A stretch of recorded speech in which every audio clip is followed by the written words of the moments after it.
We start with China and the United States, with President Xi and President Trump trying to find ways to work together despite some important strategic differences. Steven Rattner of Willett Advisors manages the personal and philanthropic assets of our founder and majority shareholder, Michael Bloomberg. Steve recently returned from the Middle Kingdom, where he surveyed the state of the economy and investment opportunities.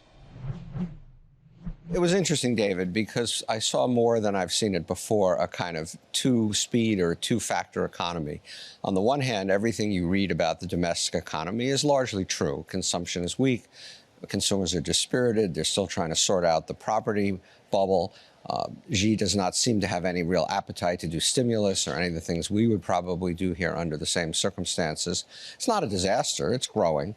And so let's just put that in perspective. But on the other hand, their cutting-edge industries, their export industries are really extraordinary. I toured car factories. I saw robots. I drove in autonomous EVs, talked to a lot of people, obviously. And we should not be under any illusion about their competitiveness, even in things like AI, which we can talk more about, relative to where we are at the moment. Is that sustainable, do you think? Because there was a time, there was a dual circulation theory from President Xi, that you had the domestic supporting the international and vice versa.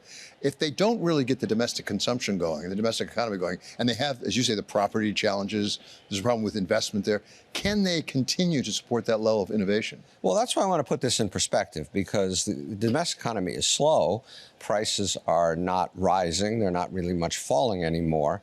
But it's still growing by some amount. And they, of course, have far more fiscal space than we have because, and there are a lot of different numbers around, but my conclusion, my view is that they are not nearly as leveraged from a governmental point of view as we are. And so they have fiscal space. Xi is just reluctant to use it.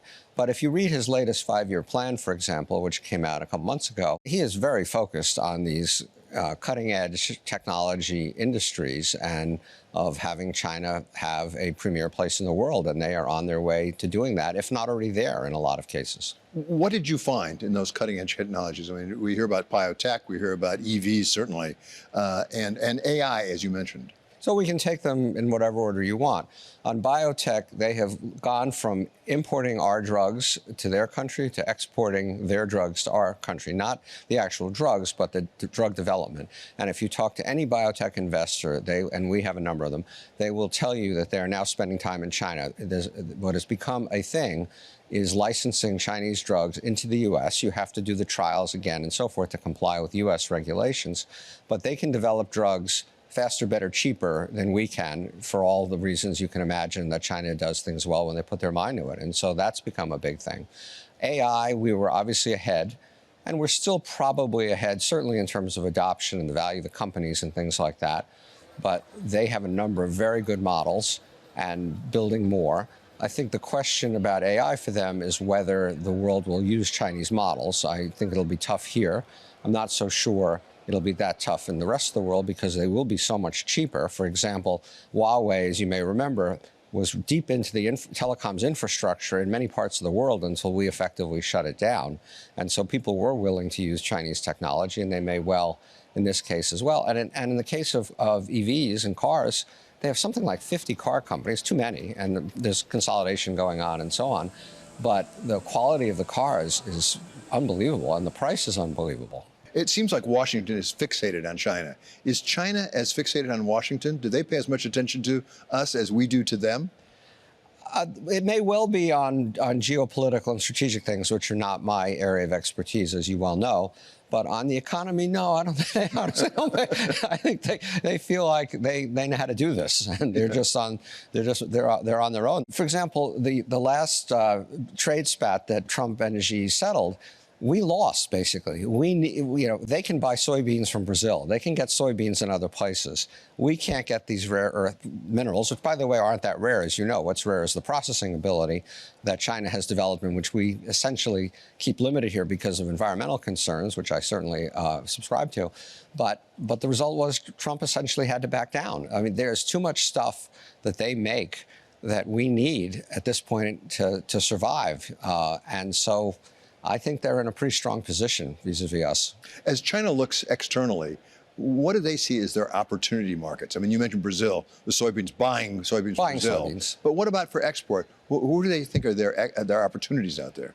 Well, I think mostly the developed world, obviously. Their EVs are huge in Europe. The Europeans are trying to clamp down on it. But if you look at new car registrations in Europe, BYD is, I think, probably, I would guess, registering as many cars there as everybody else all put together because of the price. And it raises an interesting question for us, which is that, I believe in the auto industry here, as you know, but we're effectively denying our consumers the chance to buy a cheaper, better car because we effectively have banned Chinese cars by using 100% tariffs. And so we sell 16 million cars a year here, average price $50,000 a car. If you cut $10,000 off the price of that car, that's $160 billion a year of benefit to consumers here if we let them in at the cost of our automobile industry. So these are really tough issues for us and for other developed countries. What have you seen in the nature of the strategy for the U.S. as against China? Because right now it appears that what President Trump and his administration are saying is, let's slow China down through trade actions, through export controls, things like that. Is that a viable strategy to slow China down? But my view is the only way we're going to beat China is by doing a better job ourselves. We're not going to out-negotiate them. We're not going to out-war them, if you will. We have to just do better ourselves. There's no other solution to this, in my opinion. Your day job is investing and picking investors, and that's why you went to China after all. What did you learn for investors who are looking at China? What opportunities do you think there are there, if any? Well, first of all, for the average investor, I would say you shouldn't be messing around with these. These are sharp objects, and China is a sharp object. There's no question about that. But investing, as you well know, is a mix of valuation and upside. And China valuations, even though the stock market has had a heck of a run this year, are still relatively cheap, certainly compared to the S&P. The multiple's probably half of the S&Ps or something like that. And companies, there are some doing well, some doing less well, depending upon what part of the economy they're levered to and things like that. But the companies are still doing reasonably well. For example, in AI, in terms of the valuation point, the Chinese LLMs, comparables to OpenAI, they're valued at $4, $5, $10 billion, not $500 billion.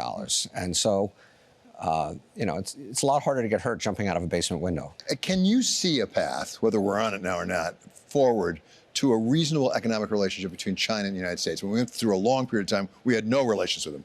Then we sort of really became enamored, particularly with Deng Xiaoping, and coming to the WTO, you'll get more like us. Now there's a growing disenchantment with it. We have to get along with the second largest economy in the world, presumably. Well, they never got more like us. I'm very admiring of the Chinese. I'm very respectful of them. But the idea that they play fair in trade was always an illusion. And the people who thought putting them in the WTO would bring them into the community of nations and then they'd start to play fair were obviously mistaken, because they have never done it. And you can go back to the pirated video cassettes and all the other examples there are of Chinese trade practices. So we can do our best to nudge them, pull them, cajole them, whatever. And if all else fails, then we do have to have trade restrictions if they're really, truly not going to play fair.